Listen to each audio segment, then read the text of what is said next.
Mr. Darwin, what happened after the planning with the help of your uncle was a success and you could travel? On December 27 of 1831, the Beagle named the ship we were on, at which point I began what I called my second life, a moment I never thought would arrive. I had waited about 2 months in Plymouth for this. What were you planning? The expedition led by Captain Fitzroy was to complete the topographic study of the territories of Patagonia and Tierra del Fuego, the layout of the coast of Chile, Peru, and South Island of the Pacific, and realization of a chain of chronometric measures around of the world. Which was the factor that most contributed in your training on a research? The geology, since we inexcusably at stake the need to reason. I used to carry with me the first volume of the Principles of Geology by Charles Darwin, author of his so-called theory of current causes, and who was my collaborator in the exhibition of evolutionism. In 1836, he arrived in England after traveling for about a year. The changes in me were very noticeable, mentally and physically. For these years I was very sick of health, but my scientific taste didn't stop. In 1839 I began to write two written of my diary of the trip, and in the collaboration of two texts the present displayed geological and zoological observations.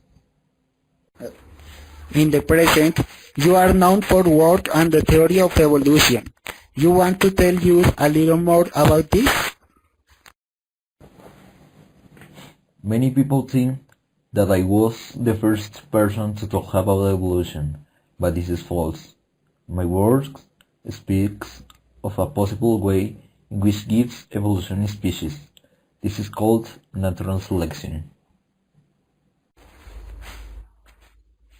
Okay. May you explain your work about the natural selection? Of course. After returning from my trip on the Beagle, I began to write notes about the transmutation of the species. This related to my observations on the journey. At this point, I began to collect data about the transformation experienced by plants and domestic animals. These transformations are the product of the intervention of farmers over many years.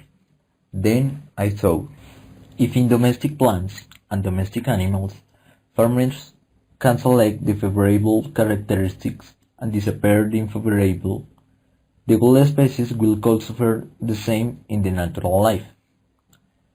This is the theory about the evolution, the natural selection. What was one of the most difficult parts of your work about the origin of the species?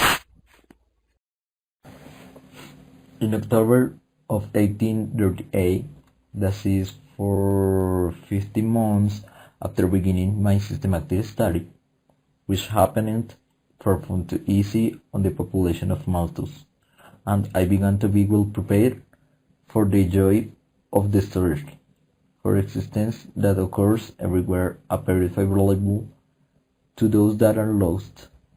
When things are unfavorable are destroyed. The result of this is the formation of a new species.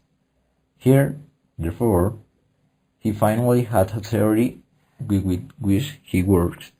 The book was put on sale on November 24 of 1859 at the John Murray Publishing House in London, and sold out the 1250 copies printed on the first day.